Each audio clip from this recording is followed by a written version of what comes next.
Donc déjà, merci pour votre présence. C'est trop chouette. Merci de passer ce lundi soir avec moi. Du coup, ce que je comptais faire, comme je sais que parfois on n'a pas forcément des questions qui viennent comme ça, je comptais peut-être vous partager un petit peu mon parcours rapidement. Enfin, voilà. Et en fait, dès que vous avez une question, vous n'hésitez pas, vous les posez et puis je répondrai au fur et à mesure. Ça peut être des questions vraiment qui couvrent tout, hein, qui couvrent les études, l'équivalence, l'installation, l'organisation. Ça peut être, je sais pas, plein de trucs. Enfin, même des questions que vous vous posez. Je sais pas, du matériel. Enfin, peu importe. Franchement, dès que vous avez. Ah voilà, il me semble bien que les maths étaient en première année. Merci à toi d'être présente. Et du coup, à la fin, j'ai reçu des questions dans la boîte à questions sur Insta, donc je prendrai un petit temps pour répondre à ces questions-là. Et comme ça, du coup, toutes celles ou ceux qui n'ont pas pu assister ce soir au live pourront l'écouter dans le podcast. Enfin, je mettrai du coup en ligne le podcast d'ici quelques jours. Voilà. Donc voilà. Écoutez, on va commencer. On est un petit groupe, c'est chouette. Je suis contente. Euh, Merci pour les petits cœurs, Célia, coucou. Donc du coup, moi c'est Victoria, donc du coup j'ai 25 ans. Voilà. J'ai fait un bac scientifique à l'époque. C'était encore tout ce qui est bac S, ES et L. Ensuite, je suis partie à Montpellier enfin, je suis originaire de Perpignan. Du coup, je suis partie à Montpellier pour faire la prépa parce qu'avant les concours, enfin il y avait concours écrit et oral. Donc, comme je disais, ceux qui rejoignent le live, n'hésitez pas, vous pouvez poser des questions à tout moment. Là, je blablate, mais si vous avez une question, vous n'hésitez pas à me couper. Donc, du coup, voilà, j'ai fait une prépa. La première année, je fais une prépa privée. Bon, évidemment, j'ai pas eu le concours, hein, forcément. Enfin, il est tellement compliqué que voilà, que je l'ai pas eu. Et la deuxième année, j'ai fait, alors, normalement, j'aurais dû m'inscrire en sciences du langage à Montpellier, mais j'ai cliqué sur le mauvais bouton. Et je me suis retrouvée en humanité à Paul Valéry. Il faisait quand même genre une espèce de prépa publique en fait pour l'orthophonie. Donc je me retrouvais avec les sciences du langage à certains cours. Donc bon, voilà. En fait, moi je m'en foutais un petit peu des cours qu'il y avait à côté. C'était surtout pour la prépa qu'ils offraient. Voilà. Et puis elle était publique, donc enfin c'était public, donc c'était gratuit comparé à la prépa privée que j'avais fait l'année précédente. Sauf que cette année-là, il y a le Covid qui est arrivé et qui a touché tout le monde, quoi. Donc du coup, retour à la maison et puis en fait, on savait pas trop comment allaient se passer les concours, hein. Donc ce qu'on a fait, c'est qu'on a attendu et puis en fait, on a vu que cette année-là, ça allait être assez particulier et que ça allait passer tout sur Parcoursup. Donc du coup, j'ai présenté mes dossiers sur Parcoursup et j'ai été sur liste d'attente à plusieurs écoles. Euh, ouais, à plusieurs écoles, j'ai été sur liste d'attente, mais j'étais hyper loin, quoi. Enfin, genre le truc, c'était hyper, c'était démoralisant de ouf. Bonjour aux nouvelles personnes, n'hésitez pas à poser des questions quand vous voulez. Je parle de mon parcours, mais vous pouvez me couper et poser des questions. Donc du coup voilà, c'était un peu, enfin c'était démotivant de ouf.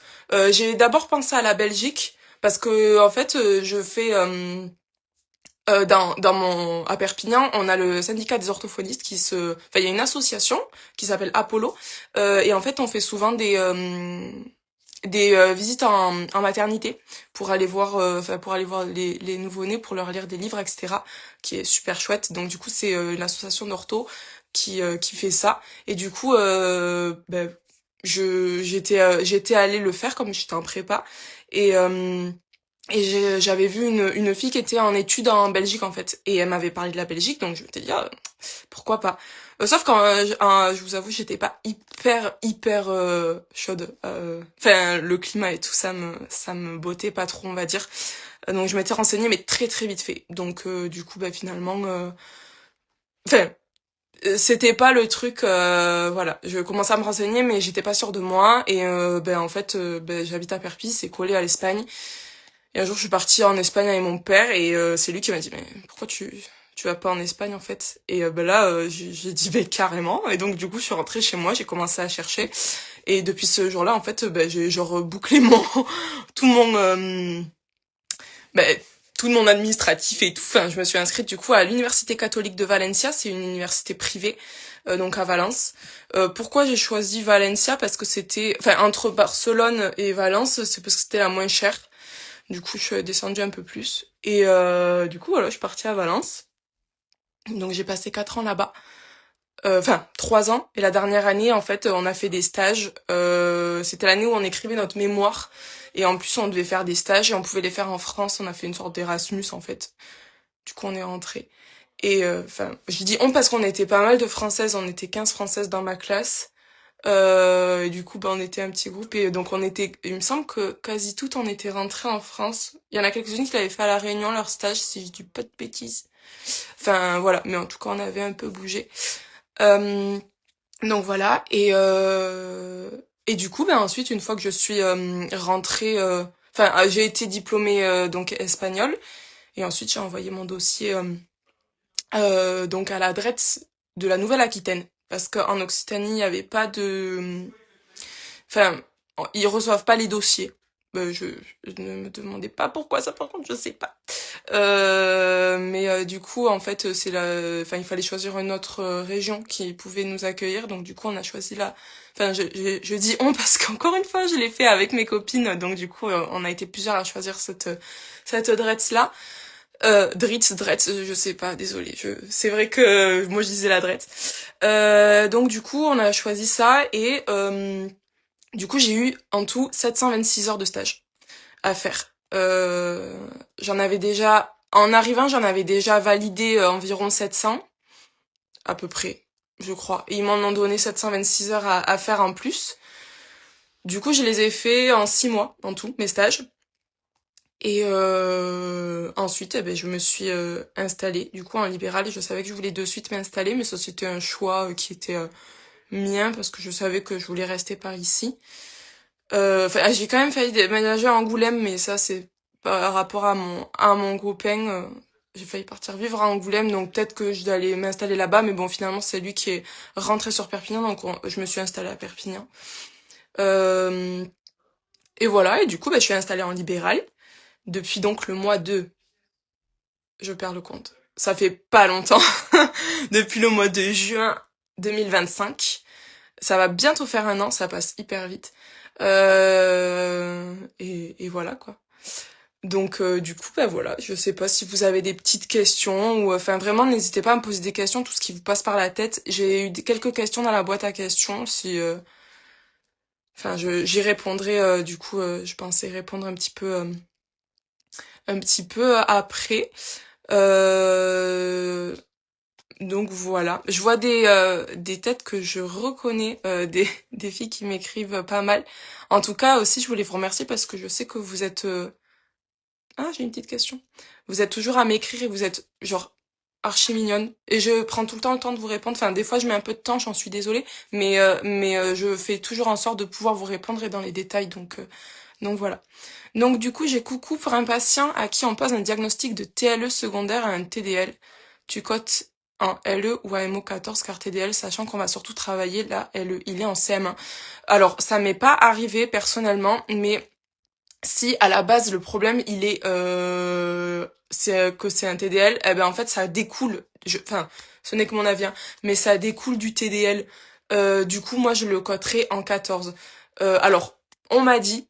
Après, je veux pas avoir la voix. Enfin, j'ai pas la voix sain, je sais pas. Enfin, bref, vous avez compris. Mais on m'a dit que en fait, quand il y a un handicap ou un truc comme ça, on cote ce qui est le plus.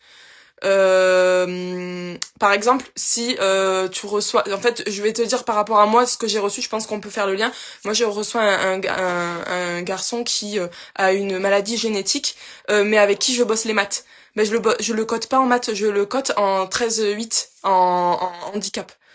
Donc du coup, pour moi, si il est pas pris en charge par quelqu'un d'autre pour spécialement le TDL, tu le cotes en 14.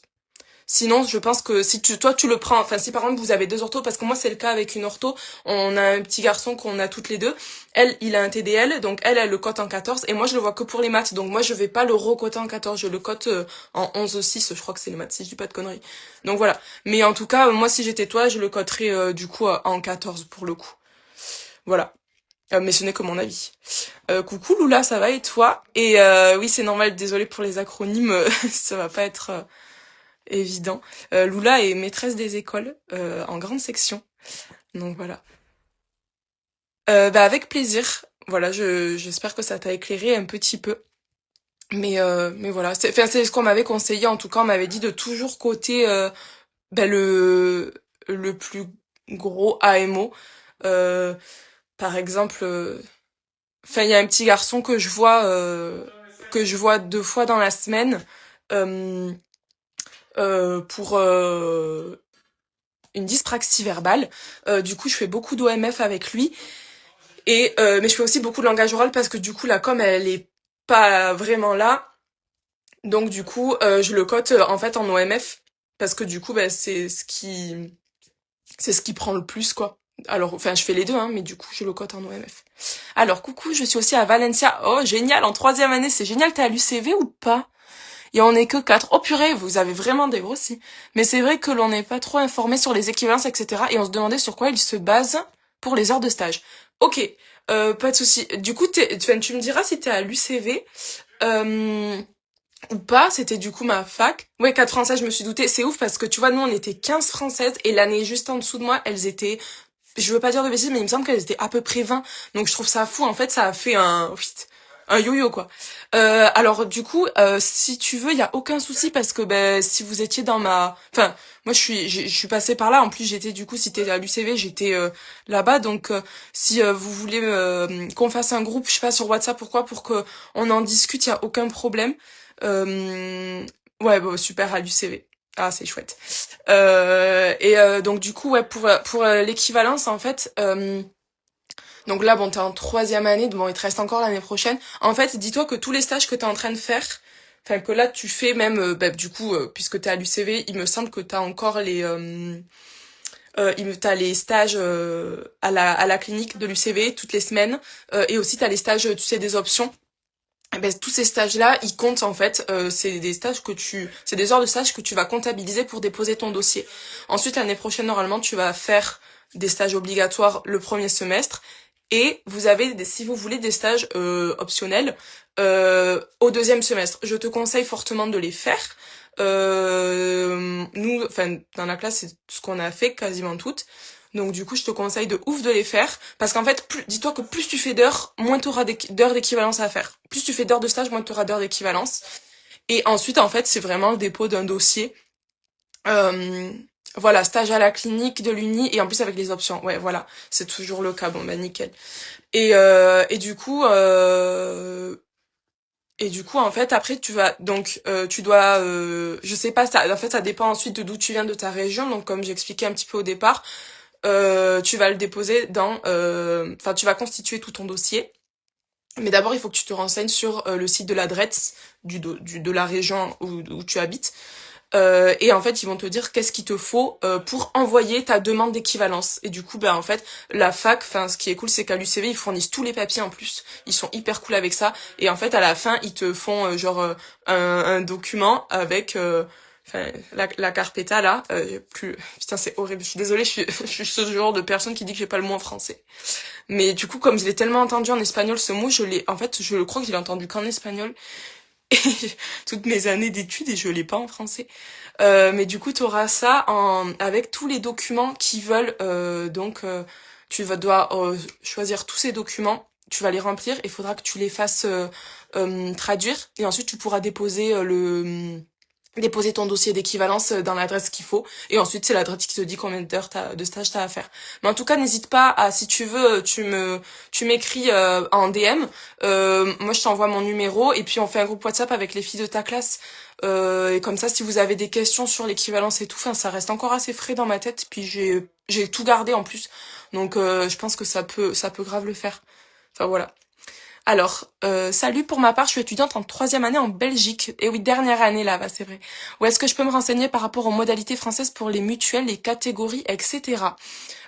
Alors, tu veux savoir quoi en soi? Tu veux savoir comment ça se passe pour tout ce qui est tiers payant et tout? Enfin, tu veux être renseigné au niveau de l'administratif? Ou Ah non, alors, je me suis peut-être totalement plantée. Est-ce que c'est pour toi? Tu veux savoir, toi, si tu dois prendre, toi, une mutuelle? Enfin, si tu veux bien me dire un petit peu plus, comme ça, je comprendrai un peu mieux ta question. Mais oui, donc du coup, t'es où en Belgique? T'es à laquelle de haute école? Euh, parce que je me trompe pas et que je te réponde bien. Donc, combien de temps ça prend les rédactions de compte rendu? As-tu des astuces? Je suis jeune diplômée et ça me prend énormément de temps. Et là, je vous parle d'hashtag orthophonie. En plus, je crois que Odd est là. Alors, avant, ça me prenait au minimum, au grand minimum, 1 heure. Et ça, c'est vraiment si j'étais hyper efficace. Et sinon, en moyenne, 1 heure et demie, genre. Donc, merci Anaïs. Ça me fait plaisir, je le prends comme un compliment. Donc du coup, ça me prend à peu près... Enfin, avant, ça me prenait 1 heure et demie en moyenne. Donc franchement, c'était relou. Donc et en fait, j'ai découvert hashtag orthophonie. Et moi là-bas, je suis vraiment pas... je suis vraiment le genre de meuf, tu m'emmènes à Cultura, je peux y rester des heures, quoi. Parce que ben, j'adore les carnets, j'adore tout papier. Enfin vraiment, je suis trop là-dessus. Les agendas papier, genre, c'est toute ma vie. Et du coup, ben, quand Aude, elle est venue me présenter hashtag orthophonie, j'étais un peu en mode, oui, ok, mais ouais, je sais pas. Enfin, je pensais pas pouvoir déroger à mon trait de caractère Enfin, je pense que c'est réellement un trait de caractère chez moi qui fait que je suis très papier. Et bon, ben, je me suis dit, bon, enfin, il y a que les cons qui changent pas d'avis, je suis désolée, mais c'est vrai. Donc, je me suis dit, je vais le tenter. Au pire, j'aurais essayé, et voilà, quoi. Mais en fait, c'était grave bien, et c'est... j'en perds la voix. Pardon. Et en fait, c'est hyper pratique. Donc, du coup, tout ça pour dire que...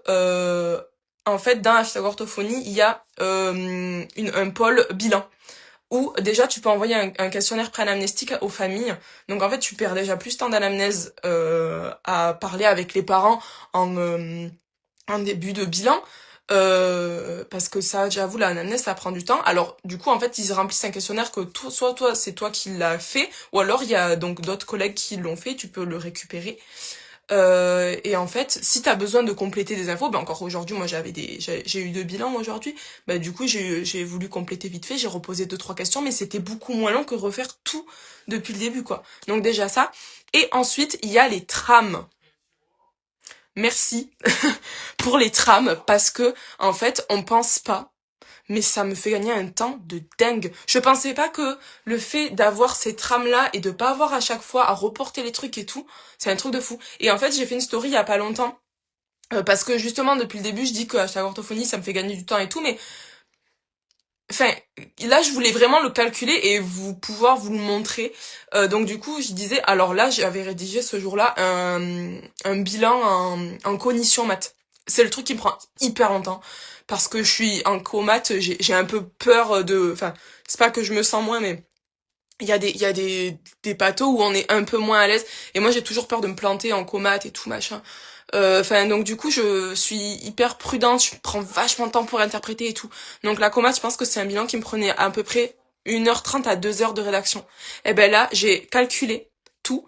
Alors, j'ai interprété, je crois que j'ai mis genre 27 minutes à interpréter, un truc comme ça. Et pour la rédaction, donc j'ai enfin, l'interprétation, et ensuite pour la rédaction et tout mettre, etc. et pour l'envoyer aux familles, ça m'a pris 24 minutes. Donc en tout 45 minutes pour rédiger un compte rendu, quoi. Un truc qu'à la base je fais en 1 h 30, 2 heures. Donc c'est ouf. Donc mon astuce elle est là en fait, elle est sur hashtag orthophonie. Euh, bon du coup j'en profite pour faire ma petite pub, je suis en partenariat commercial avec hashtag orthophonie et du coup si jamais j'ai un code promo, c'est Victoria 20 qui permet d'avoir donc 20% sur l'abonnement pendant 1 an, donc trop bien. Mais je sais que franchement la rédaction des bilans c'est le truc qui prend vachement de temps, surtout quand on débute. Et je suis vraiment la première à l'avoir fait. Enfin, j'aime bien détailler, j'aime bien qu'il y ait tout enfin, j'aime bien Franchement, je comprends de ouf. Surtout qu'on veut bien faire et c'est normal. Mais c'est pas parce que tu passes moins de temps que tu fais moins bien. Et ça, je l'ai compris vraiment il y a pas longtemps. C'est pas parce qu'on passe moins de temps qu'ils sont moins bien. Et même, je trouve que maintenant, ils sont limite plus carrés parce que je sais où je vais. C'est hyper... Enfin, en fait, mon interprétation, elle est toujours bonne. Et puis mes objectifs, ils sont hyper clairs. En plus, avec Hashtag Orthophonie, tu peux choisir les objectifs qui sont déjà pré-remplis. Après, tu peux en rajouter si jamais. Mais c'est hyper cool. Franchement, c'est trop trop bien. Donc voilà. Alors du coup, Jeanne, je te reprends. Tu parlais tout à l'heure qu'il fallait classer les patients en fonction de si tu le prends en TDL, maths, etc. Ça, ben, c'est par rapport à la pathologie. C'est ça que tu veux dire peut-être. Parce que en soi, les mutuelles, enfin parce que tu m'as demandé par rapport aux mutuelles, mais ça n'a pas de lien. La mutuelle, elle couvre tout en soi. Enfin, ça dépend des mutuelles, mais enfin logiquement en France, ça couvre tout. Donc en fait, ça dépend de la pathologie que ton patient a. C'est là, peut-être que tu parles des AMO et comment savoir comment le mettre dans chaque AMO. Moi perso, j'ai un PDF sur mon ordinateur avec la grille tarifaire de la FNO, avec tous les AMO. Et du coup, en fait, au tout début, je m'en servais. Maintenant, je les connais à peu près par cœur. Mais pour aller chercher, enfin, genre, je lisais vraiment, par exemple, trouble machin, naninana, et ben, je regardais. Aussi, je vous conseille, quand vous débutez, le dictionnaire de l'orthophonie. C'est une bible. C'est une bible. Il m'a trop servi. Et je m'en sers encore des fois aujourd'hui. Enfin, ben, pour les un TDL d'ailleurs, une fois j'avais regardé parce que ma maman en avait parlé et moi j'étais pas à fond et tout, enfin j'étais en mode ah je sais pas et tout. Et du coup j'avais regardé vraiment la définition, les critères et tout et donc le dictionnaire d'orthophonie ouais c'est le dictionnaire de l'orthophonie. Moi le mien il est rouge, franchement il est grave cool. Enfin je vous le conseille. Voilà. Jeanne, j'espère que j'ai répondu à ta question. Je sais pas trop, dis-moi si franchement n'hésite pas à reposer tes questions. Alors, et du coup, ouais, t'es à la Haute École de Léonard de Vinci. Ah oui, ok, enseignement Marie-Abs. Je connais plusieurs personnes qui étaient là-bas et je crois qu'elles en étaient contentes. Je sais pas si toi, ça t'a plu. Alors, une dernière question. Ça a pas trop été compliqué de passer à l'espagnol au français, surtout pour la dyslexie, etc. C'est vrai que l'on s'est pas trop préparé. Alors, ce qui a été le plus dur, ça a été... Alors, je mets des grands guillemets. Le plus dur, grand guillemets, ça a été d'apprendre les acronymes. Parce que nous, en Espagne, on a d'autres acronymes. Donc du coup, j'ai mis du temps. Par exemple, en Espagne, les TSA, on dit les TEA. Et du coup, j'avais trop de mal des fois. Ben, quand j'étais en stage, les maîtres de stage, elles me parlaient en acronyme, et moi, j'étais en mode ah putain, j'ai pas. Donc du coup, je lui disais excuse-moi, est-ce que tu peux me dire? Ou alors moi, je me renseignais. Mais en soi, ça avait pas été si difficile que ça, parce que enfin, en fait, même pour la dyslexie en soi, en fait, ça se lit, tu vois, la voix directe, la voix indirecte, elle existe en France aussi. Enfin, tout est, la voix lexicale et tout, elle existe. Enfin, c'est hyper cohérent, quoi. Enfin, franchement, ça a pas été hyper galère et je pense que ce qui va beaucoup t'aider, et moi, ce qui m'avait grave rassuré, c'était les stages d'équivalence parce que du coup, t'es pas dans le bain, enfin, tu viens d'un pays étranger, genre, donc t'arrives du pays étranger et tu te dis, putain, je dois me lancer et parler enfin et avoir tous les acronymes avoir les trucs alors que j'ai vu ça en espagnol du coup un petit peu peur sur le coup alors que en fait le fait qu'il y ait cette transition avec les stages eh ben en fait tu reviens à niveau genre même pour apprendre tous les phonèmes en français enfin la phonétique en français et tout ben du coup en stage en fait tu vois tout c'est grave bien et même pour apprendre aussi le tableau de l'articulation tu sais je sais qu'en Espagne on le fait on avait appris à quel âge tel enfant doit savoir dire tel phonème, etc. Et ben du coup ça, tu le vois en stage. Après aussi, il existe des tableaux. Enfin moi j'ai plein de tableaux dans mon ordi et tout. Et franchement, j'hésite pas à les ressortir. C'est pas une honte. Franchement, c'est pas du tout une honte. Enfin perso, j'en ai pas honte. Mais je sais que des fois, enfin je me dis que mon cerveau il peut pas tout savoir toujours par cœur. C'est pas possible. Donc j'ai le droit d'avoir des outils. Enfin franchement, voilà. Donc voilà. Ah merci Odd, t'as mis mon code. C'est génial. Alors Jeanne, je sais pas trop si ça avait des rapports avec la mutuelle, mais j'ai pas beaucoup d'infos là-dessus et je savais pas où chercher. Ok, franchement, tu n'hésites pas à m'écrire si t'as besoin, enfin quand tu vas t'installer ou quoi, si t'as des questions sur l'administratif, parce que je sais que c'est le truc qu'on nous enseigne vraiment pas, mais dans aucune école. Et ça, je trouve ça terrible parce qu'on nous en parle pas l'administratif. Enfin, On nous dit pas, ben voilà, un patient arrive. D'ailleurs, j'ai fait un post, si ça peut t'intéresser, Jeanne, peut-être. J'ai fait un post il y a pas longtemps. On m'avait demandé d'en faire un. À partir du moment où tu vois un patient pour la toute première fois, quelles sont les étapes? Enfin, mais vraiment les trucs, ben je le reçois, je prends la carte vitale, je la mets dans mon lecteur, etc. Donc voilà. Après, c'est à toi de choisir si tu veux faire le tiers payant intégral ou pas. Voilà, il y a plein de petites choses à voir. Mais si t'as des questions plus précises, tu n'hésites pas. Les mutuelles, en fait, dis-toi qu'en France, les mutuelles, elles couvrent... Enfin, souvent, les gens, quand ils ont une mutuelle, ça couvre l'orthophonie. Donc, en soi, toi, t'as juste à rentrer de la mutuelle dans ton logiciel de télétrans. Et en fait, ben, enfin, tu vas être remboursé. Enfin, peu importe pourquoi l'enfant vient. Tu vois ce que je veux dire? Donc, voilà.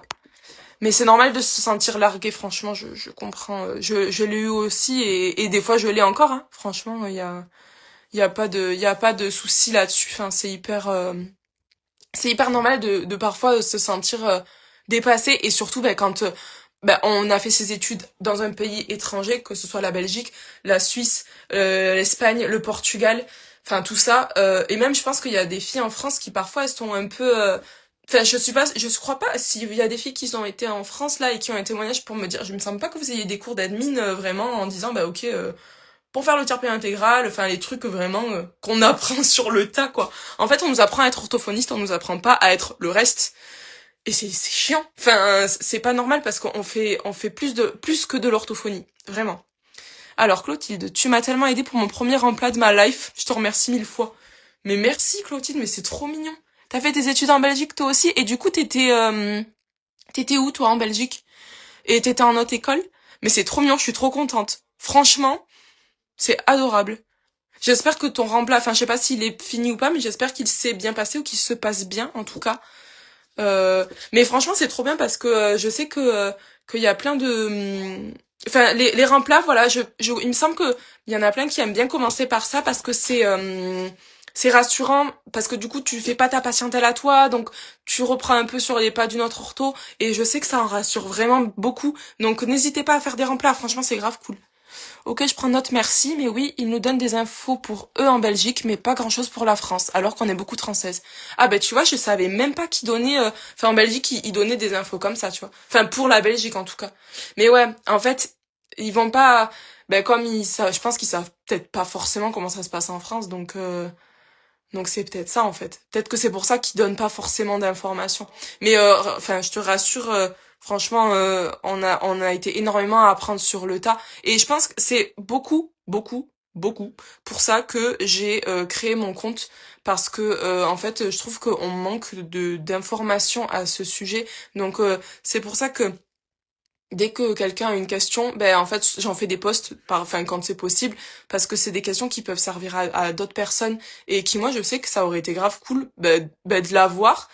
Et en plus de ça, enfin vraiment, je vous le dis, des fois vous avez des questions, même moi j'ai pas la réponse, mais du coup ça fait que genre je me dis mais putain, mais c'est une question grave intéressante, et genre ben moi aussi j'aimerais connaître la réponse, donc du coup je cherche et tout, et j'en fais un post, et ça me sert à moi aussi. Enfin je l'ai fait parce que en soi, ben en fait, j'ai vraiment démarré les réseaux quand j'ai démarré mon cab en juin, et j'ai démarré les réseaux je crois en juillet. J'ai beaucoup hésité, hein, j'ai beaucoup hésité, mais bon, mon copain m'a dit allez, lance-toi et tout, donc j'ai dit OK, d'accord. Mais j'avais peur au début, je voulais pas trop montrer ma tête et tout. Je suis quelqu'un qui a très peur du jugement. Alors je suis tellement, mais tellement reconnaissante de tout ce que vous m'apportez. Vous êtes tellement bienveillants tous. Enfin vraiment merci pour ça, je suis hyper reconnaissante. Donc pour ça merci énormément. Mais tout ça pour dire que, en fait, si j'ai commencé les réseaux, c'était vraiment pour vous dire, vous êtes pas toute seule dans votre merde, parce que j'y suis aussi, et on va y arriver ensemble, genre. Enfin, en fait, on sait tous faire quelque chose, on apprend tous des choses différentes, donc autant on s'unisse, et puis qu'on en fasse un truc, quoi. Donc voilà. T'étais à Liège, trop bien, c'est cool. Alors, j'ai débuté en janvier, j'ai trouvé ça top de débuter comme ça. Mais carrément, franchement, je le dis, les remplaces, c'est hyper... Enfin, je pense que si j'avais pas fait d'équivalence, j'aurais fait un remplat en premier. Pour me... Ben, pour m'alléger l'esprit, parce que je pense que ça doit être... Enfin, franchement, ça doit être plus tranquille. T'as moins peut-être la pression de te dire, gérer le câble, genre. Enfin, tu le gères, mais il y a quand même, là... la titulaire, enfin du coup la fille que tu remplaces qui est là pour ça. Donc si t'as des questions, tu peux t'adresser à elle, etc. Moi c'est pour ça que quand je me suis installée, j'ai fait en sorte de m'installer dans un cabinet où il y avait déjà des orthophonistes. Pardon. Il y avait déjà des orthophonistes dans le cabinet. Donc je bois un peu. Du coup, enfin, je voulais absolument qu'il y ait des orthos. C'était hors de question pour moi de m'installer dans un endroit où j'étais toute seule parce que je me suis dit, mais Vix, t'as des questions, comment tu vas faire? Enfin oui, j'ai eu des copines, mais sauf que ben, je vais pas leur faire des vocaux. Je leur en fais déjà bien assez. Ils sont très longs en plus mes vocaux. Toutes celles à qui je parle en DM le savent. Je suis désolée pour ça. C'est souvent très détaillé. Alors, ils en parlent un peu pour les Belges, mais je pense que même pour elles, ça fait pas beaucoup d'infos, mais carrément. Mais franchement, on devrait tellement avoir des cours, mais que ce soit partout. Franchement, que ce soit en France, en Belgique, enfin partout, des cours d'admin, genre des cours de, ben ok, tu vas être ortho, on t'a appris à être ortho, c'est génial. Maintenant, on t'apprend aussi à gérer un câble, parce que il faut arrêter de se leurrer. On est très peu à aller partir en salariat, donc on va toutes un jour ou l'autre gérer un câble, quoi. Oh là là, tu m'as sauvé, mais vous êtes trop mignonne, je vous aime trop. Mais un grand merci à toi pour ça, ça rassure vraiment beaucoup. Bon, ben tant mieux, je suis contente. Le but, c'est vraiment de vous montrer que tout est possible et que même si on a peur, en fait, ça marche. Ah, ben, je vais vous raconter une petite anecdote qui m'est arrivée ce matin. Ensuite, je réponds à la question de Daphné. Ce matin, je suis arrivée, j'avais un bilan d'un petit garçon de 3 ans. Et, euh, et en fait, je crois que, enfin, je sais pas, je crois qu'il venait de faire 3 ans, je sais plus. Et du coup, je me suis dit, mais qu'est-ce que je fais? Est-ce que je lui fais un exalangue ou est-ce que je lui fais... Enfin, la demande, c'était pour possiblement un retard de parole, voilà. Donc, du coup, je me dis, est-ce que je fais un exalangue de 3-6 ou est-ce que je pars sur un truc un peu qualitatif en lien avec les valo bébés, etc. Et en fait, je me suis dit, tu sais quoi, tu verras, tu vas arriver plus tôt au CAB et tu vas lire les cotations à quel moment. Enfin, voilà, je me suis dit, c'est bon, tu verras. Et je sais pas pourquoi, éclair de génie, pendant que je prends mon petit pain au chocolat ce matin. Oui, je dis pain au chocolat, je viens de Perpignan. Pendant que je prends mon pain au chocolat ce matin, je me dis, lis quand même le questionnaire pré-anamnestique que la maman a rempli parce qu'on sait jamais. Je sais pas pourquoi, je me suis dit, rien que pour me remettre le truc en tête, quoi. Donc je prends mon appli d'hashtag orthophonie sur mon portable, je vais voir le questionnaire et tout. Là je me dis ok et tout. Et je dis c'est bon, j'arrive plutôt au CAB et je regarde, j'arrive genre 15 minutes plus tôt, parce que moi j'arrive souvent pile ou alors 5 à 10 minutes avant. Et je regarde si je fais exalangue ou éval au bébé. J'arrive au CAB, j'ouvre mon sac, je sors mon ordi, je clique sur mon ordi, le truc s'allume pas, je me dis cool, j'ai pas de batterie, et là, la lueur dans ma tête qui me dit putain j'ai oublié mon chargeur, genre il est à côté du canapé chez moi. Et là j'ai dit ma belle, va falloir se démerder. Et là j'ai dit là faut vraiment se faire confiance. Parce que je me suis dit mais en fait là je peux rien vérifier, je peux pas vérifier les étalonnages que je voulais. Parce que en plus pour Exalang c'est mort. Je me suis dit c'est mort. Enfin mon copain pouvait absolument pas me ramener mon chargeur parce que il était en rendez-vous lui aussi. Mes parents, ils étaient partis à l'autre bout de la ville. Enfin, c'était impossible. Donc du coup, j'ai dit ok, là, je suis dans la merde. Bon, heureusement, je rentrais entre midi et deux, mais j'ai dit là, il va falloir tout faire en freestyle, genre. Donc déjà, je me suis dit, mais heureusement, merci que j'ai lu ce questionnaire pré-anamnestique à l'avance. Bon, au pire, j'aurais pu lui reposer les questions, mais déjà, au moins, je savais où j'allais.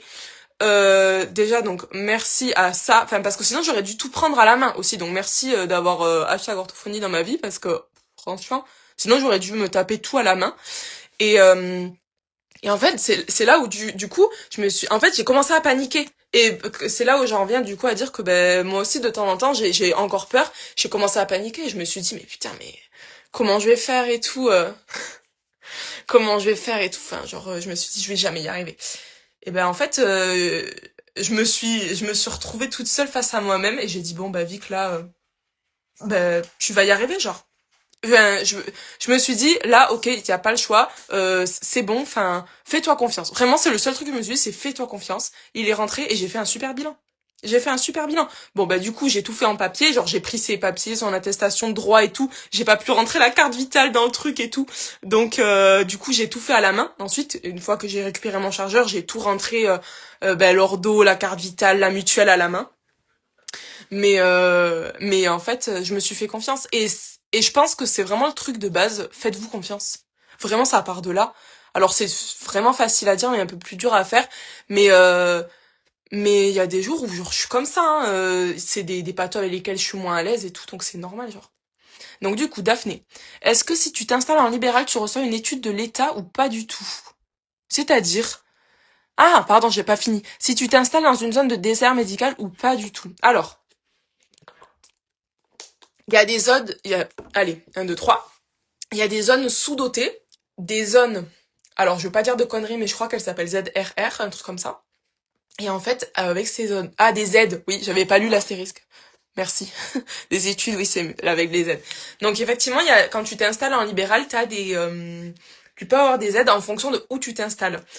Il faut que ce soit, il me semble. Alors j'ai une copine qui est, enfin une copine, c'est comme ma sœur. Elle m'a engueulée parce que la dernière fois j'ai dit que c'était mon ancienne coloc, donc là je me rattrape. C'est comme ma sœur. Euh, elle s'installe actuellement dans ce milieu-là, donc c'est pour ça que je me permets d'en parler un peu. Du coup, en fait, il y a des zones sous-dotées, enfin ouais, un peu désert médical sous-doté. Donc en fait, il faut regarder dans ta ville où t'habites. Normalement, je crois que tu peux le trouver. Mais franchement, des fois, ça change à très peu. Genre, tu passes d'un village à l'autre, ben t'es plus en zone sous-dotée. Et du coup, tu peux avoir des aides de l'État, effectivement. Il me semble que il faut que ça dépend où. Alors, je crois qu'il y a encore attention parce qu'il y a encore des nuances entre je crois ZRR et zone sous-dotée, un truc comme ça. Donc, il faut vraiment bien se renseigner. Mais mon chat vient de s'enfermer dans la chambre.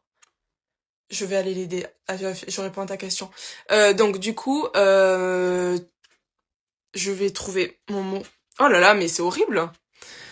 Pardon. Et donc tu as un des deux, je ne sais plus lequel c'est, mais en fait, si tu t'engages, tu dois y rester pour 5 ans dans ce cabinet-là. Et effectivement, il me semble que je sais plus le montant exact, mais il me semble que c'est 30 000 euros de l'État, un truc comme ça. Et il y en a une autre où t'es exonéré de l'URSSAF et la Carpinco. Ou que de l'URSSAF. Je dis peut-être des conneries parce que moi je me suis pas installée en zone sous-dotée donc je veux pas dire de bêtises. Mais voilà, je sais que si tu te renseignes, tu peux... Par contre, je crois qu'il faut absolument que ce soit ta première... Merci, zone R.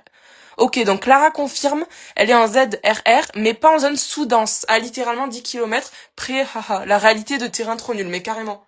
Donc voilà, enfin... Donc tu peux avoir des aides et il me semble qu'il y a certains où tu peux être exonéré de certaines charges ou c'est des impôts, je sais plus. Je sais plus si c'est l'URSSAF et la carte Micro, je crois pas, je crois que c'est les impôts. Mais j'avoue que moi du coup, je m'y connais pas trop en ça. Après si tu veux, je pourrais me renseigner, mais comme ça me concernait pas, j'ai pas trop cherché donc voilà. Attendez parce que je crois que j'ai sauté une question, j'y retourne. J'espère avoir répondu à ta question. Ah voilà, et comment t'as procédé alors en clinique?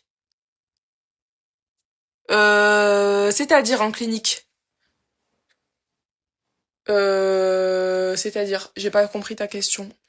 En stage, tu veux dire? Ou en... Ou alors tu parles du bilan du petit garçon de ce matin? Je ne sais plus. Si tu peux me préciser un petit peu, merci. En ZRR, je suis exonérée des impôts. C'est ça. En ZRR, on est exonéré des impôts. Et ensuite, ouais, la Carpinco, ce serait cool. Bon, bah, on n'est pas exonéré de la Carpinco. Loupé. Mais par contre, il y en a une, il me semble, qui te donne les aides enfin, des aides de l'État qui est un truc à hauteur de, je crois, 30 000 euros. Je sais pas si c'est 30, oui, je sais plus. Je sais plus. Mais il faudrait se renseigner. Voilà. Enfin, en tout cas, effectivement, regarde bien où tu t'installes parce que franchement, je pense que ça vaut le coup. Moi, j'avoue que j'ai hésité à le faire. Et en fait, sur le moment où j'ai voulu m'installer les endroits...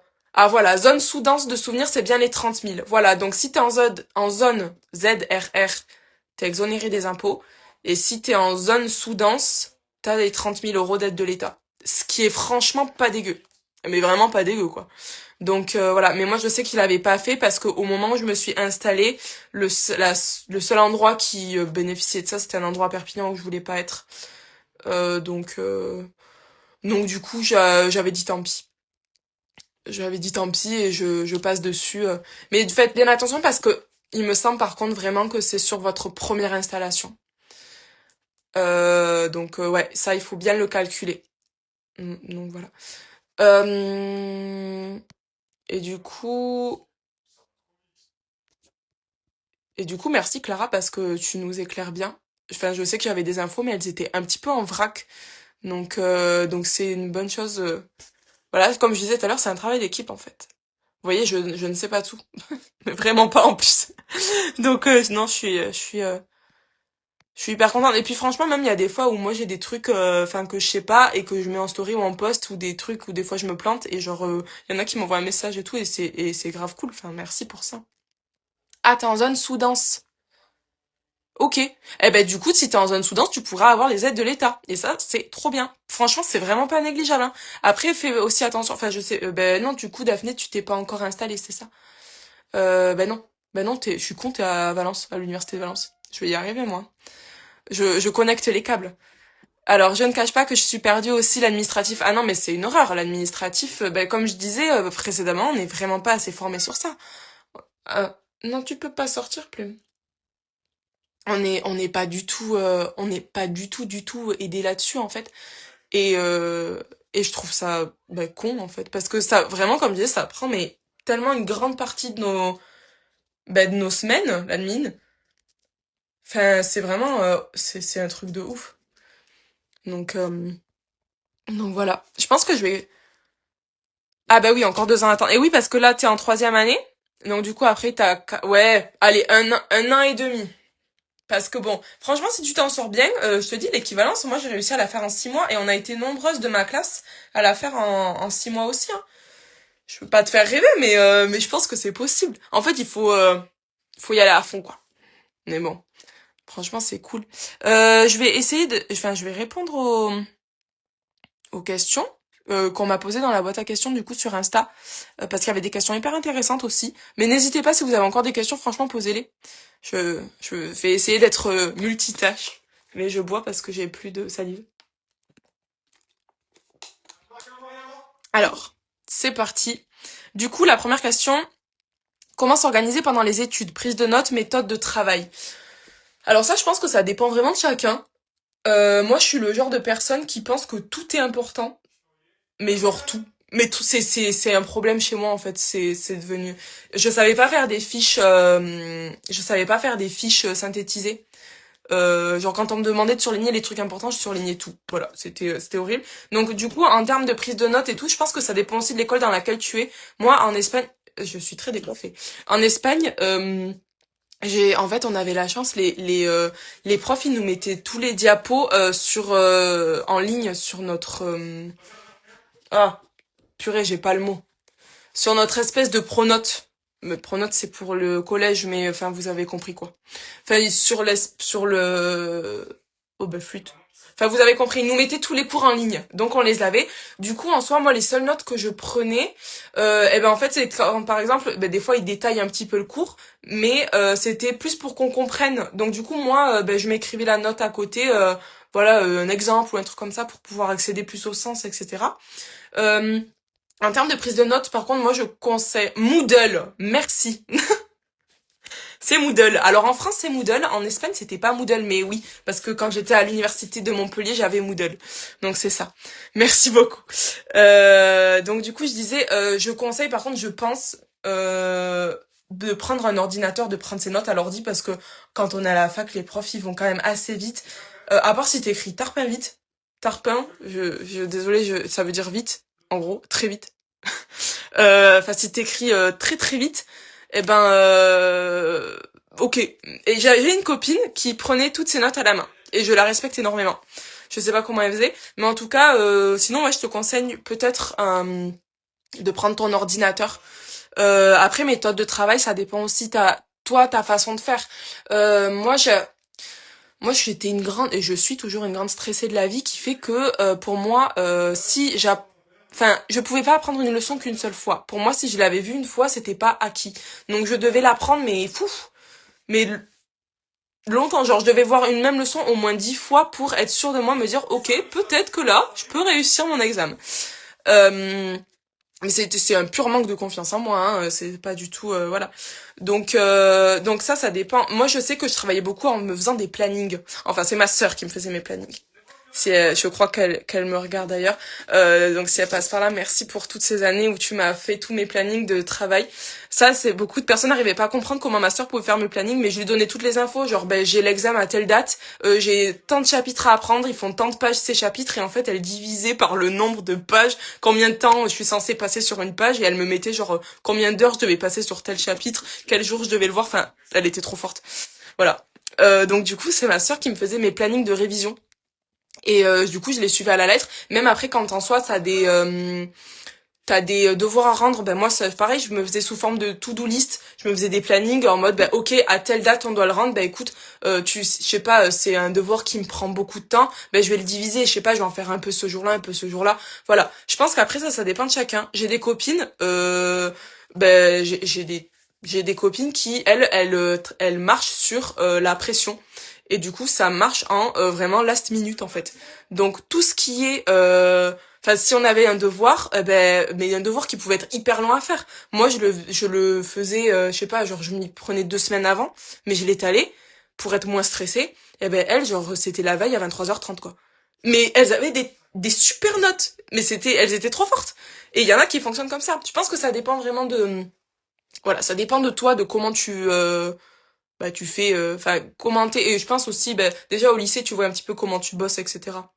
Enfin moi, j'ai pas trop changé ma manière de bosser entre le lycée et la fac, même le collège en soi. Donc voilà comment je m'organisais. Ensuite, une autre question, les études d'ortho sont-elles compatibles avec un avec un job étudiant, pardon. Alors, en soi, j'ai envie de te dire oui.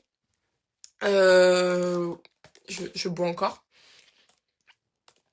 J'ai envie de dire oui. Encore une fois, ça va dépendre, je pense, de chaque personne, et ça va dépendre de l'école où tu te situes.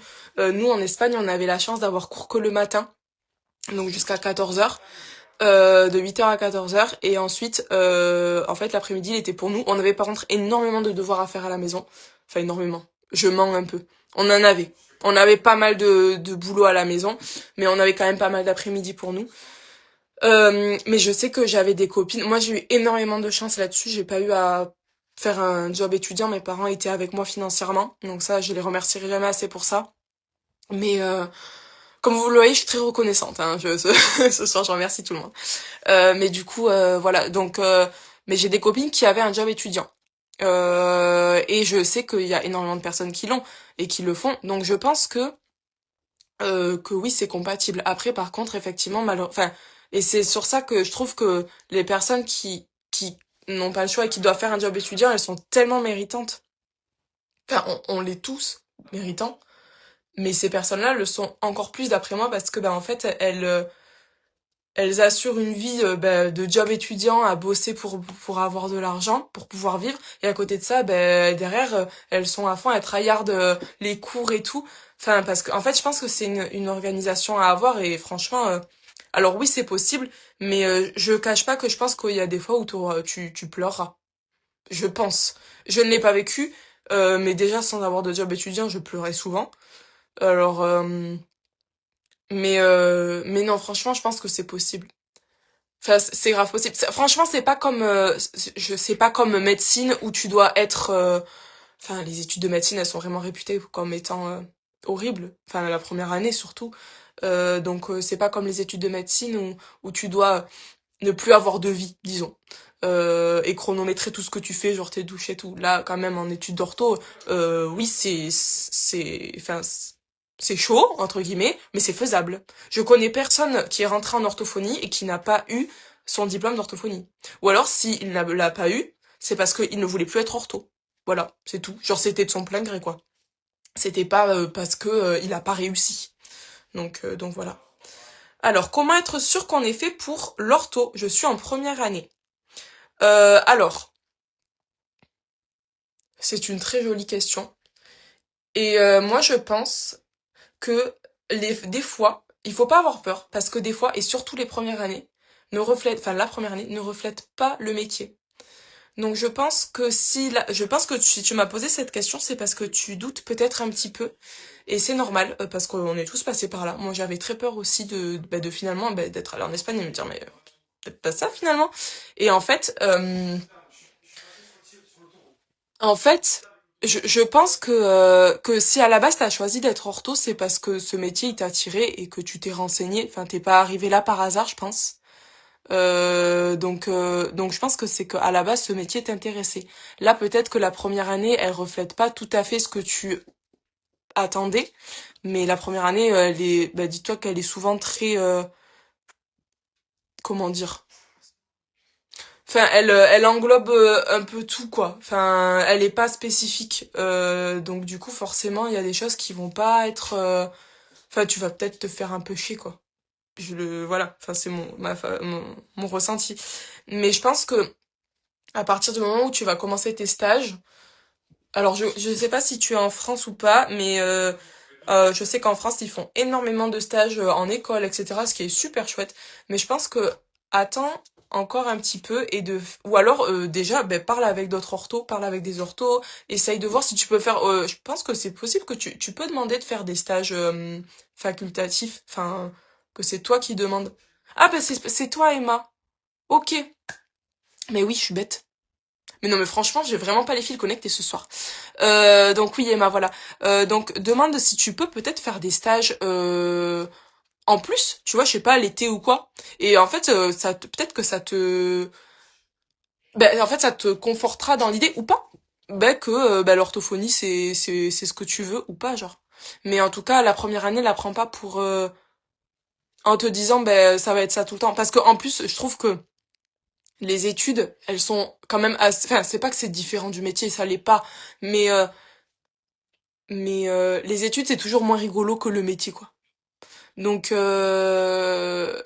donc en soi, et puis surtout la première année, elle est hyper, enfin c'est hyper vaste, quoi. Donc moi si j'étais toi, j'irais voir des orthos et je ferais en sorte bah, de faire des petits stages. C'est possible de faire des stages hors année scolaire pendant l'été pour voir déjà un peu le métier entre la première et la deuxième année. Ben moi j'en vois pas l'inconvénient et je sais qu'en Espagne j'en avais fait. En fait j'avais demandé à ma fac qu'ils me fassent des conventions et ils m'avaient dit oui. Ils appelaient ça des stages optionnels ou facultatifs, un truc comme ça. Donc en fait oui c'est possible en plus de ça. Alors à la base bah, déjà dis-toi que toi t'es en cursus d'orthophonie donc du coup bah, tu peux totalement faire des stages avec des orthos parce que t'es rentré dans le cursus et en plus là dernièrement depuis il me semble le mois de janvier si je dis pas de conneries ils ont ouvert les stages aux filles qui ne sont enfin pardon je dis aux filles parce qu'on est souvent des filles mais aux personnes qui ne sont même pas rentrées en ortho pour découvrir le métier. Donc moi je pense que si tu demandes à ta fac une convention, en fait, tant que t'as une convention, tu peux. Franchement, oui. Donc, demande à ta fac. Je pense que c'est grave possible. À la fac, ça leur coûte rien. Ils vont pas débourser de l'argent. À l'orthophoniste, en soi, ben, ça lui fait découvrir. Tu vois, si elle est cool, eh ben, elle te dira oui. Enfin, moi, je vois aucun inconvénient envers ça, hein. Donc voilà. Les stages sont extrêmement intéressants là-dessus. Ça te permet d'avoir une version plus précise sur le métier. C'est toujours plus formateur d'être sur le terrain, je trouve. Mais carrément. Mais c'est exactement ça. Et je trouve que c'est là où, en fait, tu vois vraiment le métier. Et c'est là où tu dis, ok, je suis contente d'être partie en études d'ortho. Enfin, moi, je sais qu'il y a des fois où j'étais en cours et je me dis, oh là là, mais qu'est-ce que je fais là? Enfin, il y a des trucs où j'étais en mode, enfin, ouais, ou bah, des fois, ouf, voilà, quoi. C'était un peu lourd. Mais en fait, une fois que ben, j'allais en stage et tout, je me régalais. Je me disais, mais oui, c'est ça. C'est ouf. Donc, moi, si j'étais toi, je tenterais cette idée de demander des conventions pour pouvoir ben, faire des stages. Mais même si c'est des stages, je sais pas moi, de 3 jours, peu importe. Essaye de voir avec ta fac si c'est possible. Mais en vrai, ce serait hyper bien. Je pense qu'il y a pas mal d'orthos qui t'accepteraient, en tout cas. Donc voilà. Enfin, en tout cas, si t'es sur Perpignan, moi, c'est avec plaisir. Enfin, je suis pas sûre que ce soit sur Perpi, mais en tout cas, voilà. Dans le doute. Allez, du coup, je continue parce que j'ai pas de questions sur le live, mais j'en ai encore là. Alors, peut-on bien gagner sa vie malgré ce qu'on nous dit en cours stage? Alors, je suis désolée, je bois beaucoup. C'est une question qui fait grave débat, je trouve, et moi, du coup, je vais être honnête. Alors attends, je réponds d'abord à ta question. Je savais pas qu'on pouvait demander une convention pour faire ça. Je vais essayer. Merci. Non, malheureusement, je suis pas super fine, hein. Euh, ouais, demande franchement, renseigne-toi. Enfin, dis-toi. En plus, dis-toi que le nom au pire tu l'as déjà. Voilà. Donc ouais, ça vaut grave le coup, je pense. Donc du coup, je réponds à la question. Mais je crois qu'Emma, c'est toi qui l'avais posée en plus cette question de bien, si on peut bien gagner sa vie. Donc du coup, je disais c'est une question qui fait beaucoup débat. Il y a beaucoup d'orthos qui sont pas contentes du salaire qu'on a. Euh, Moi, j'en suis très contente. Mais alors, je vais expliquer mon point de vue. Alors oui, en libéral, je trouve qu'on est bien payé. Mais c'est sûr que si on regarde en salariat, par rapport aux études qu'on a fait, on n'est pas assez payé. Donc je pense vous entendez aussi, enfin moi aussi j'ai entendu ça, c'est beaucoup de ça qu'on entend. En salariat, c'est vraiment, par contre, déconnant. Très honnêtement, et c'est pour ça qu'il y a très peu d'orthos qui sont en salariat. Et c'est pour ça qu'il y a beaucoup enfin que toutes les structures elles galèrent à trouver des orthophonistes et qu'elles veulent enfin qu'elles demandent aux orthos en libéral de se conventionner avec eux, etc. Nanana. Donc voilà, en orthophonie en libéral, en fait là où enfin c'est pas que je rejoins celle qui râle. euh, Après je viens de commencer, hein, donc vraiment, enfin je veux pas avoir de problème, mais moi c'est mon point de vue à moi, genre enfin je trouve que je suis quand même relativement bien payée. Je suis désolée, mais je débute dans la vie active à 25 ans, j'ai pas travaillé avant, j'ai un salaire, ben je vais être honnête avec vous, j'ai un salaire ça varie entre 2000 et 3000 euros par mois. 2000 euros, c'est quand j'ai pris des vacances, c'est quand j'ai été malade, etc. Mais quand ça va bien, c'est entre 2500 et 3000 euros par mois. Dans ma poche, ben oui, enfin, moi, j'estime être bien payée. Et encore une fois, mais c'est surtout, j'estime être bien payée parce que, en plus, j'ai choisi les horaires, pardon. Je travaille 4 jours dans la semaine. Enfin, franchement, je trouve que, en fait, je pense que ce qui peut faire râler, c'est quand on voit le chiffre d'affaires qu'on rentre et ce qu'on en ressort comme salaire. Je pense que c'est ça qui peut faire un petit peu jaser parce que, effectivement, on a beaucoup de charges. Ça, c'est la vérité. Enfin, des charges, on en a beaucoup. Euh, on nous prend beaucoup, mais à côté de ça, on gagne quand même bien notre vie. Enfin, en tout cas, à mon sens, on gagne bien notre vie. Et en plus de ça, ben là, je tiens à préciser que je me sous-paye. Je tiens à préciser que je me sous-paye la première année par rapport aux régularisations qui vont tomber des impôts, etc. Mais c'est un choix de ma part. Mais à côté de ça, en fait, je trouve que c'est un sujet qui s'est tellement comment dire, c'est un sujet qui s'est tellement démocratisé, genre que tout le monde veut parler enfin avant on n'en parlait pas, c'était très tabou l'argent, surtout chez les orthophonistes, et maintenant je trouve qu'on en parle de plus en plus et c'est bien. Et donc d'ailleurs je pense à Orthofinance qui nous montre qu'on peut bien se payer, et ils ont raison. Ils ont grave raison. En fait, Orthofinance, c'est un outil qui te permet de calculer ton salaire, enfin ton bénéfice en gros par rapport à ton chiffre d'affaires, tout en mettant de côté pour payer l'URSSAF, la Carpico, etc. Et en fait, eux, ils te montrent que t'es plus obligé de faire 50-50 avec ton chiffre d'affaires. Ça, c'est ce qu'on faisait avant. Donc voilà. Bon, moi, je suis mauvaise élève, je le fais encore, mais c'est parce que je suis une grande stressée de la vie. Mais je sais que dans pas longtemps, je ne vais plus faire 50-50. J'attends que la régularisation elle passe. Euh, J'attends que ma régularisation passe et baille le 50-50 quoi. Enfin vraiment, et même je devrais pas le faire, je le sais. Mais pour vous dire, je me sous-paye et je gagne bien ma vie. Enfin voilà, donc pour moi c'est une question qui est quand même, enfin, voilà quoi. Tu as quelqu'un pour faire ta comptabilité ou tu es sur Orthofinance, ou tout sur Orthofinance. Alors Orthofinance, je suis pas sûre que ce soit un site comptable en tout, hein. Je crois que si tu veux un robot comptable, en plus d'orthofinance, tu peux prendre Indie. Moi personnellement, j'ai une comptable. J'ai une comptable physique, donc je la paye 100 euros par mois. Comme ça, elle fait ma comptabilité. Parce que moi, j'estime que être comptable, c'est pas mon travail. Je ne sais pas faire et j'ai un problème avec les gros calculs. Je sais, je galère, je sais pas trop faire. Et j'estime que c'est vraiment pas mon travail.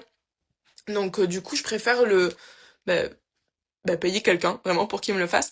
Donc du coup, tu peux avoir si tu veux pas de comptable, par contre, tu peux avoir un robot comptable. Je crois que du coup, il y a plein de filles qui ont Indy. Vous pouvez aller voir, je crois que c'est sur Élise d'Ortho Sereine, elle a un code promo, si je dis pas de bêtises, avec Indy.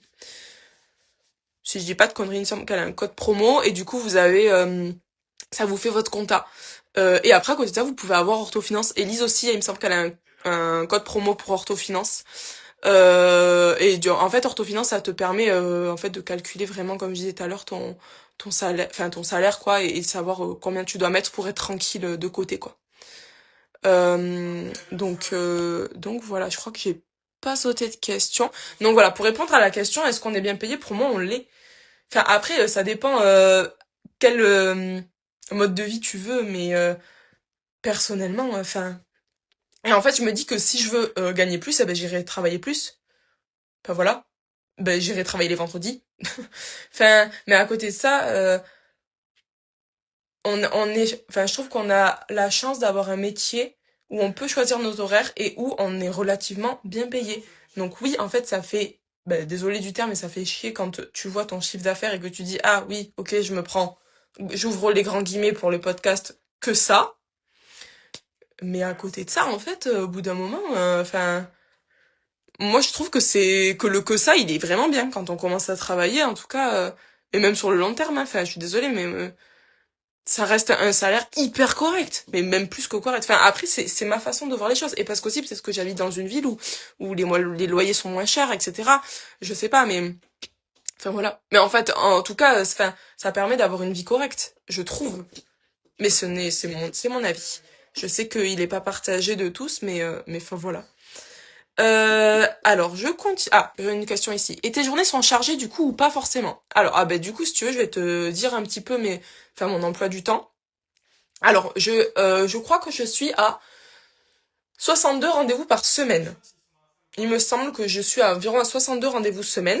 Alors, le lundi, je travaille. Je travaille le lundi de 10h30 à... je fais 10h30. Oh putain. Je crois que je fais 10h30, 11h30. Non. Oui, 10h30, 11h30. Je vais sur mon emploi du temps. Hop, j'y suis. Ouais, c'est ça, je commence à 10h30 jusqu'à 11h30. En fait, le lundi matin, je me laisse le créneau tous les lundis matins de 9h à 10h30 pour faire des bilans. Donc en fait, en vacances, là, dès que j'ai des vacances, ou si par exemple je dois faire des bilans pour des PAP ou pour des gens, parce que je sais pas, il y a un turnover et que je reprends quelqu'un, je place mon bilan ici. Donc en fait, quand j'ai un bilan, le lundi, je commence à 9h. Si j'ai pas de bilan, le lundi, je commence à 10h30.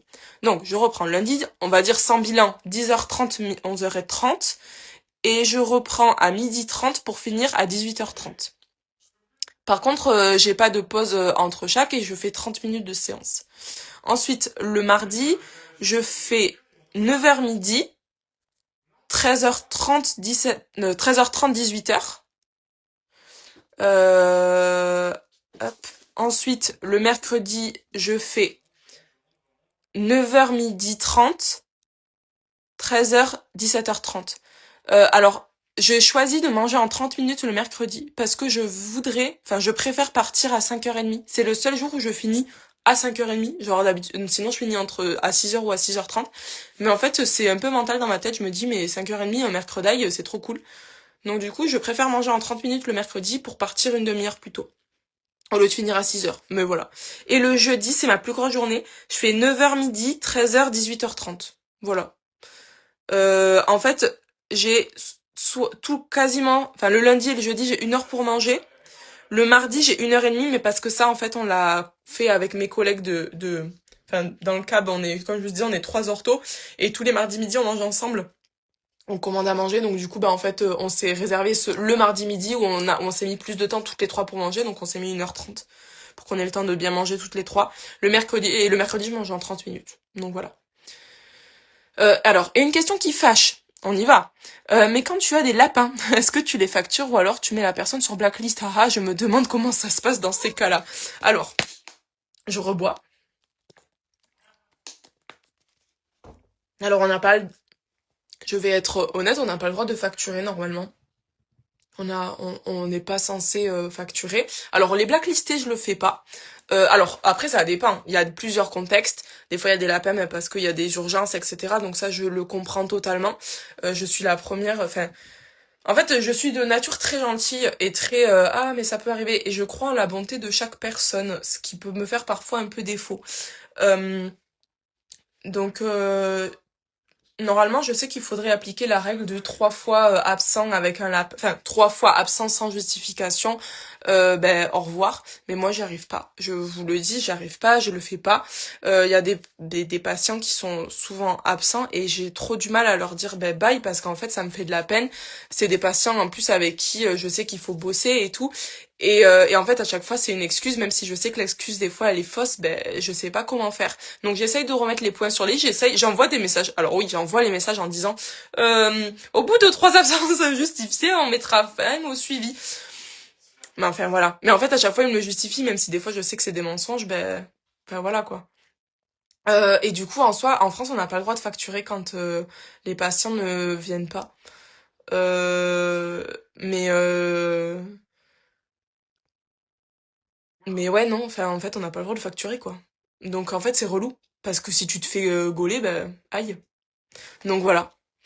Donc, franchement, ça fait chier. Les lapins, ça fait grave chier. C'est hyper dur. Enfin, je pense que c'est un peu le truc horrible c'est un peu le truc horrible de toutes les orthos.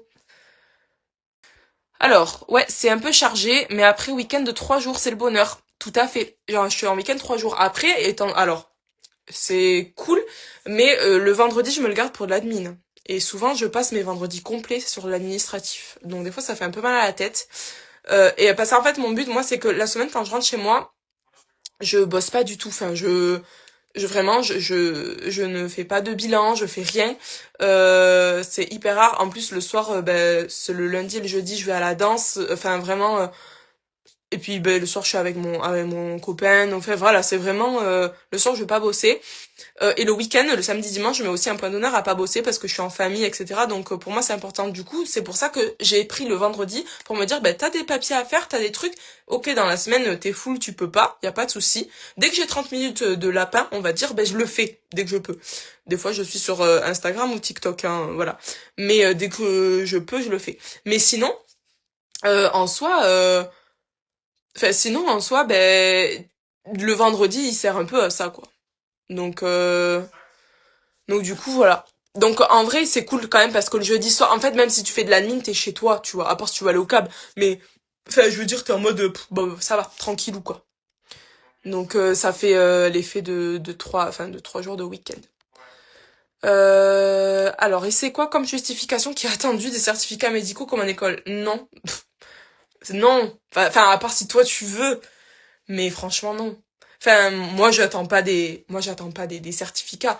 En fait, c'est-à-dire que il y a des familles qui, tu sais, qu'elles sont honnêtes et qui, tu sais que ben enfin, que si elles viennent pas, c'est genre, ben c'est justifié. Ben, par exemple, des fois il y a le carnaval de l'école, des fois il y a machin, des fois, il y a, je sais pas, moi, il y a un rendez-vous chez le dentiste qui, c'est hyper dur par chez nous d'avoir un rendez-vous chez le dentiste. Alors ben oui, allez-y, genre, voilà.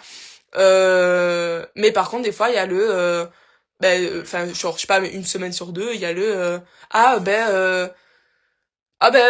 il est malade. Alors oui, ça arrive. Moi aussi, j'ai été malade. Ensuite, la semaine qui suivait, c'est ah oui, mais je dois amener machin ici, donc je serai pas à temps là. Ah oui, mais là, enfin, il y a tout le temps des excuses. Et en fait, ça dépend. Mais malheureusement, c'est horrible. Mais il y a des familles qu'on voit que parfois, en fait, c'est un peu des excuses. Et moi, en fait, une fois, je m'en suis rendu compte parce que une maman m'avait dit que elle ne viendrait pas à la séance avec son petit parce qu'elle avait une réunion à l'école. Donc j'avais dit oui, pas de souci, genre c'est normal. Et je sais pas pourquoi, j'avais eu la maîtresse au téléphone parce qu'on devait parler de l'enfant en question. Je l'avais vu genre dans la semaine au téléphone et elle m'a dit et j'ai dit ah ben en plus vous avez eu la réunion et tout, c'est bien. Et elle me dit oui, bon enfin elle était pas là. Et là je dis bah ah bon? Et là je lui dis ah bon, elle était pas là. Pourtant elle m'a dit qu'elle était là. Elle m'a dit ben non, elle était chez vous, elle avait orthophoniste. Et je dis, ben moi, elle m'a dit qu'elle venait pas justement parce qu'elle avait la réunion. Et là, la maîtresse, j'allais dire la meuf, pardon.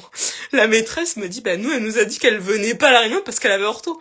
Donc voilà, enfin, c'est des trucs, Et là, du coup, tu dis, ah, ok. Enfin bref. Du coup, voilà quoi. Donc non, les justifications, après, c'est à toi de voir. Moi, je donne pas des justificatifs, hein. Enfin non, quand même. Et puis, je suis quand même relativement cool sur les absences. Parce que j'estime que ça arrive et que c'est normal. Enfin, c'est un rendez-vous que t'as de manière... Enfin, tu l'as toutes les semaines, donc il y a des fois où ça va pas.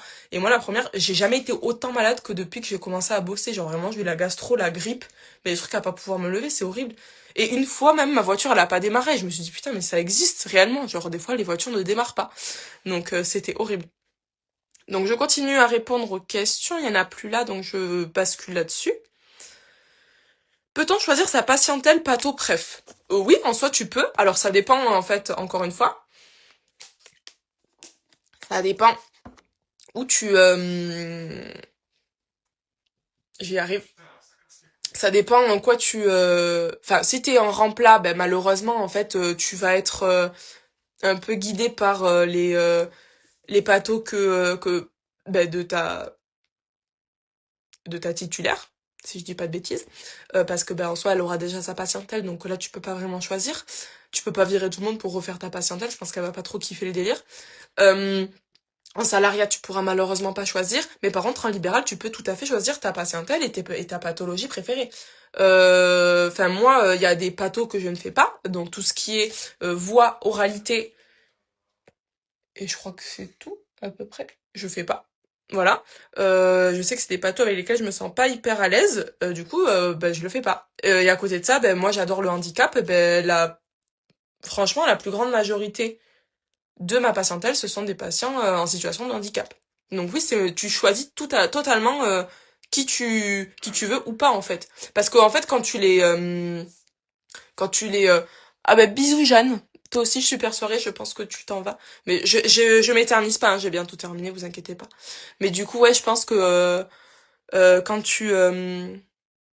Enfin, en fait, quand tu reçois la demande, tu sais pourquoi il vient. Donc du coup, c'est à toi de choisir si tu veux ou pas prendre si tu veux ou pas prendre bah, du coup la patho, quoi. Donc voilà. Donc oui, tu peux tout à fait choisir. Franchement, si tu te sens pas de prendre une patho, faut pas le prendre juste parce que... Enfin, juste parce que... Enfin, t'as aucune obligation. Tu vois. Moi, en plus, je préfère fonctionner comme ça. Je me dis, ben, en fait, je préfère que ce patient soit chez quelqu'un de plus carré sur cette patho-là, parce qu'avec moi, ben, je vais être un peu en mode, ah, je sais pas, et genre, autant pour lui que pour moi, ben, ce sera moins bien. Donc voilà. Alors, je continue. Le plus difficile point négatif dans ton métier selon toi? Oh là là, c'est dur. Bah déjà, je pense que le plus relou, c'est l'admin. C'est tout le côté qu'on nous avait appris, vraiment je retourne là-dessus, mais c'est tout le côté qu'on nous a appris, l'administratif et tout, ça c'est hyper chiant quoi. Donc ouais, je pense que c'est ça. Et et aussi je pense que c'est parfois quand ça stagne un peu et que on a l'impression de pas faire avancer comme on voudrait les patients. Et je pense que parfois aussi, alors j'en rajoute beaucoup de parfois, mais alors c'est involontaire, mais je dirais la pression des parents. C'est pas réellement une pression qu'ils nous mettent, c'est juste que en fait on veut tellement y arriver, on veut tellement bah, que l'enfant, enfin que le patient soit en réussite, qu'on se dit que purée, mince, enfin, il faut que j'y arrive, quoi. Et du coup, on sent que le parent, il veut aussi, et il place énormément d'espoir en nous, et du coup, ça, c'est dur, des fois, de se dire, ben, mince, enfin, il faut que j'y arrive. Donc, je sais que ça, c'est quelque chose sur lequel je travaille énormément, parce que, ben, j'ai parfois peur de pas réussir. Et des fois aussi, c'est dur de se dire, ben, enfin, moi, j'ai mis du temps à accepter que j'avais pas une baguette magique, en fait. Et que c'était pas en un coup que ça allait fonctionner. Donc voilà. Et mon copain m'a dit une phrase très vraie, pardon, que je me dis souvent dans ma tête. Il m'a dit, enfin, un soir, il me voyait, je me tourmentais de ouf, et je disais, mais, enfin, je comprends pas, ça me saoule, enfin, ce petit, j'arrive pas, il me dit, mais tu l'as vu combien de fois? Je dis, bah, 2 fois, mais les parents, ils veulent absolument qu'il parle et tout, machin. Et il m'a dit, mais les parents, quand ils vont inscrire leur fils au foot, ils pensent qu'à la première séance de foot, il va être Mbappé ou quoi, enfin. Eh ben, c'est pareil en ortho, en fait. En fait, il faut du temps. Donc, on n'a pas de baguette magique. Et ça, je pense que c'est le plus dur dans mon métier à le conscientiser, genre. Donc, voilà. Alors, je continue. Est-ce que des situations compliquées, ah, oui, est-ce que des situations compliquées, donc comme la maltraitance et les parents défaillants, tu arrives à prendre du recul? Ça, c'est dur. Ça, c'est très dur parce que moi, je suis très, très, très... Bon, je pense que tout le monde l'est très... Enfin, ça touche tout le monde. Mais je pense... Enfin, moi, je suis très émotive, très... j'ai beaucoup de mal à me détacher de tout ça et c'est le genre de truc auquel je sais que je pense beaucoup en rentrant à la maison. Euh, et j'en ai parlé d'ailleurs avec ma sœur qui travaille dans un tribunal à la cour d'assises. Donc, elle voit un peu tout ça, elle voit un peu ce genre de choses toute la journée, quoi. Et en fait... elle, comme conseil, ce qu'elle m'a donné, c'est qu'elle m'a dit, si tu vois quelque chose ou que tu entends quelque chose, note-toi tout avec les dates en détail. Genre, je sais pas, lundi 2 mars, il m'a dit, deux points, il m'a dit ça. Mardi 3, j'ai vu des bleus sur cette partie de son corps. Et genre, de tout collecter. Mais c'est hyper dur, je pense, à prendre du recul parce que et en plus aussi je pense qu'il y a ce truc de se dire mais en fait on va est-ce que on va dénoncer mais s'il faut on va dénoncer à tort, c'est horrible, franchement c'est une situation qui est terrible. Donc je trouve que c'est assez difficile et ça je sais que c'est Lula qui m'a posé la question, qui est professeur des écoles, et je pense que à l'école tu dois voir pas mal de choses aussi et je pense que ça doit être hyper compliqué en fait. Donc ouais, franchement, ça, c'est un truc sur lequel je pense que aussi on n'est pas formé, en fait. Et on devrait l'être. Parce que malheureusement, ça existe. C'est terrible.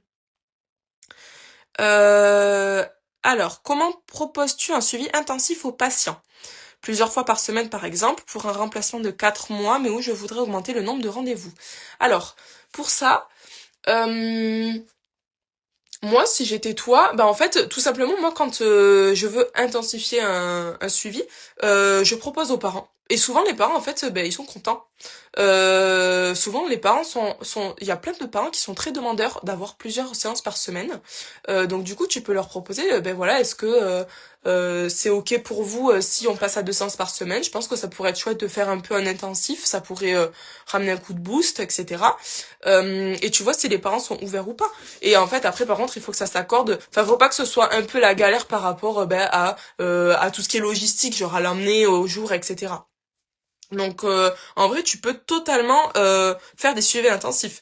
Enfin, je pense que moi, des fois, c'était des parents qui étaient demandeurs. Genre, avant que ce soit moi qui leur propose, c'est des parents qui me disaient, est-ce que vous pensez que on peut faire un suivi, enfin, on peut faire deux séances par semaine. Genre, j'étais en mode, bah oui, ok, y a pas de souci.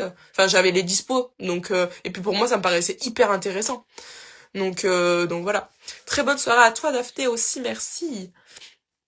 Il reste que 2 questions et voilà, si vous en avez pas d'autres après, je vous quitte. Alors, l'avant-dernière question, c'est peut-on déduire de nos achats, peut-on déduire nos achats de notre année de 5e année quand on commence notre remplacement l'été? Alors, oui, en soi, enfin, moi, on m'a dit, c'est ma comptable qui m'a dit et c'est ce que j'ai fait, tu peux déduire tes achats quand ils sont dans l'année civile de ton début d'exercice, quand tu as créé ta société, en gros. Par exemple, moi j'ai créé ma société en mai 2025, pour commencer en juin. Et ben tout ce que j'ai acheté à partir de janvier 2025, même si c'était avec mon argent, et ben du coup j'ai gardé les factures et j'ai pu le déduire. Donc en fait tout ce qui rentre dans l'année civile, tu peux te le déduire. Voilà. Donc en soi là, si tu commences ton remplacement dans l'été, et ben du coup là tout ce qui est tout ce que tu as acheté à partir de janvier 2026, tu pourras te le déduire. Voilà. Et la dernière question, c'est si tu peux donner ton expérience sur les équivalences, etc., trouver des stages. Eh ben écoute, ça, donc comme j'en ai parlé un peu au début par rapport à la DRETS et tout, donc ça je reviendrai pas forcément dessus parce que sinon ça va peut-être faire un peu long. Mais pour trouver des stages, moi je te conseille de faire déjà... en fait, il y a des... Enfin, déjà, comment dire, j'ai beaucoup de choses qui viennent en tête. Ok. Va sur... Enfin, moi, j'étais sur un groupe Facebook qui s'appelle Ortho66. Et donc, du coup, je connaissais pas mal d'orthos déjà. Et je savais à peu près qui faisait quoi, comme dans la région, qui recevait ou pas des stagiaires, etc. J'en connaissais quelques-unes. Euh, donc, du coup, ça m'a aidé aussi. Euh, Ensuite, je te conseille de, quand tu vas envoyer ton dossier à l'adresse pour l'équivalence, tu vas savoir à peu près là où t'as fait, enfin, tu vas savoir là où t'as fait plus d'heures ou pas, genre. Et du coup, c'est un truc hyper, enfin, avant que tu reçoives tes heures vraiment tant d'heures en langage oral, tant d'heures en langage écrit, tu vas savoir à peu près, tu vas te dire bah oui ok j'ai fait je sais pas j'ai fait 120 heures en surdité et j'en ai vraiment fait beaucoup moins ou genre moi j'en avais fait genre zéro en voix, donc du coup je m'étais dit c'est sûr que je vais me cogner de la voix, enfin c'était sûr, du coup j'avais pris les devants et du coup j'avais contacté des orthos qui je savais dans la région, enfin même dans mon département faisaient de la voix ou de l'affluence. Donc j'avais pris un peu les devants. Moi je te conseille de prendre les devants et de voilà, de faire ça. Donc contacte les orthos. Je sais qu'il y a beaucoup de la DRETS elle fournit des listes avec les orthophonistes qui sont agréés. N'hésite pas à les contacter en amont pour leur dire ben voilà je vais bientôt recevoir mes heures d'équivalence. Est-ce que vous serez prête à me recevoir pour valider certains de mes trucs? Je ne les, enfin certains de mes de certains domaines, je ne sais pas encore précisément, mais si c'est ok pour vous. Et voilà. Enfin tu vois tu peux tout à fait le jouer comme ça. Moi c'est ce que j'avais fait et ça a fonctionné. Emma, je dois y aller. Merci mille fois pour tes réponses honnêtes et détaillées. J'adore ton compte et tes posts. Ça m'aide à dédramatiser mes peurs. Et ça rend le métier tellement plus concret. Et bonne soirée tout le monde. Merci à toi Emma, vraiment. Franchement, un petit mot pour toi, mais je suis sûre enfin là t'es en première année donc du coup ça te paraît un petit peu compliqué et loin mais je suis sûre que tu vas kiffer. En tout cas n'hésite pas à faire les stages comme on a dit et n'hésite pas si t'as des questions. Mais un grand merci à toi vraiment. Et moi je suis arrivée au bout des questions de la boîte à questions du coup et je pense que là il y en a quasiment plus non plus. Enfin sur le live j'ai l'impression qu'on a plus trop de questions sur le live donc je pense qu'on est sur une fin. Et ça aura duré 1 heure et demie, donc c'est plutôt cool. Du coup, je vais pouvoir en faire un podcast et je vais le mettre donc sur les plateformes comme prévu. Je pense que je le ferai demain. Là, je vais aller manger, me doucher et manger et dormir. Mais voilà. En tout cas, je voulais vraiment tous vous remercier. Euh, Merci à toi, ma Mimi. Je voulais vraiment tous vous remercier vraiment pour la bienveillance que vous m'apportez, genre vraiment tous les jours. Comme je l'ai dit la dernière fois dans ma story, il y a pas une semaine où je reçois pas un message de remerciement. Mais c'est vraiment un truc de ouf. Genre merci. Enfin, je suis mais hyper reconnaissante pour tout ça. Merci. Vous me donnez vraiment la force de continuer tous les jours et de me dire bah ok, je fais pas ça en vain, genre et ça sert. Donc juste pour ça, des gros bisous et merci pour tout. Euh, et je vous fais des bisous. C'est trop mignon, merci. Merci beaucoup. Bon, ben je vous fais des bisous, je vous souhaite à tous une très bonne fin de soirée, une bonne nuit, bon appétit, bonne douche, tout ce que vous faites. Je sais pas, bon film, bonne série. Voilà, kiffez votre vie. Euh... Oh, c'est trop mignon, toi aussi tu me donnes la force, mais c'est vous qui me donnez la force. Merci beaucoup. Vraiment. Bisous. Des grands bisous et bye, on se retrouve bientôt. Merci beaucoup, bisous bisous.